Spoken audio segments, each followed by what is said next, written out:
जब आप कोई सेक्रीफाइस करोगे तभी तो अंदर से मोटिवेशन आएगा कि हाँ यार, पढ़ने के लिए मैंने वो दोस्त त्याग दिया, पढ़ने के लिए मैं अपने घर से इतनी दूर आके बैठा हूँ, पढ़ने के लिए मेरे पेरेंट्स ने खर्चा कर रखा है। ये सब चीजें तो हमें मोटिवेट करती है कि हाँ मुझे पढ़ना है। ठीक है, हर साल बैच शुरू होता है, हर साल हम बच्चों को मोटिवेशन देते हैं, उनको इस बात का एहसास दिलाते हैं कि बेटा तू किसी से कम नहीं है और तू भी सेलेक्ट हो सकता है, बस तुझे मेहनत करनी है, टीचर को फॉलो करना है, क्लास के पैरेलल चलना है, कुछ बेसिक बातें हैं उनको समझते हुए आगे निकलना है। ठीक है, हाँ ना।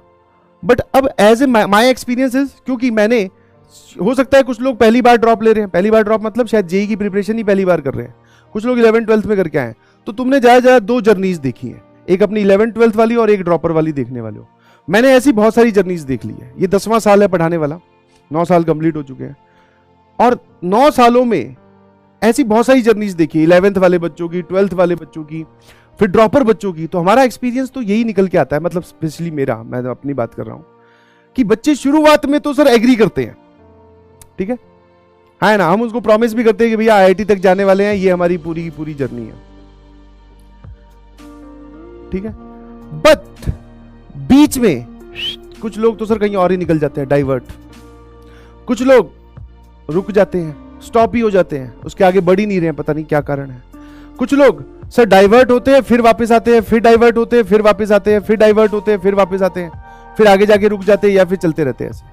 ठीक है, बट कुछ लोग जो हैं वो बड़ा ही थोड़ा डाइवर्जन के साथ इस लाइन के, इस जर्नी के पास मूव करते हुए आईआईटी तक पहुंच जाते हैं। समझ में आया कि नहीं समझ में?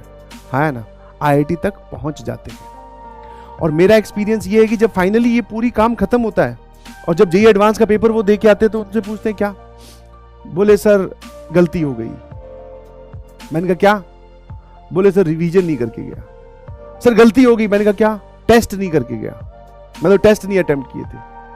सर गलती हो गई, वो वाला पूरा पोर्शन ही छोड़ दिया, जैसे कोऑर्डिनेट ज्योमेट्री की बात करो, ऐसे एग्जांपल ले रहा हूं। तो प्लीज ये सब गलतियां मत कीजिएगा प्लीज, क्योंकि जब आप इस मोमेंट पे आकर मुझे अपनी गलती बताओगे तो उसके बाद में फिर मेरे पास भी कोई इलाज नहीं रहेगा। इसलिए मैंने बोला आप अपना कॉन्टिन्यूअस इंट्रोस्पेक्शन करते रहें और आपको लगे कि आप डाइवर्ट हो रहे हैं तो मेन एम वापस से अपने आप को इसके पास लाने की कोशिश करो फिर से। समझ में? बोले मुझे पढ़ाई करनी है और पढ़ाई ही करके मैं इस चीज को जीतूंगा। तो माय एक्सपीरियंस इज कि एक बच्चा जो सेलेक्ट हो सकता था बट उसने कुछ जर्नी के दौरान थोड़ी मेहनत कम की या फिर वो किसी चैलेंज को एक्सेप्ट नहीं कर पाया, जैसे आगे चलकर जर्नी हमेशा स्मूथ नहीं रहती, ध्यान रखना, अप्स डाउन्स आते रहेंगे। कोई बहुत आसान चैप्टर भी आएगा, कोई बहुत मुश्किल चैप्टर भी आएगा, कभी क्लासेस का लोड बढ़ेगा, कभी क्लासेस का लोड कम होगा। In every situation you have to be consistent and पढ़ाई करते रहना है। यस, मन को मारना पड़ेगा।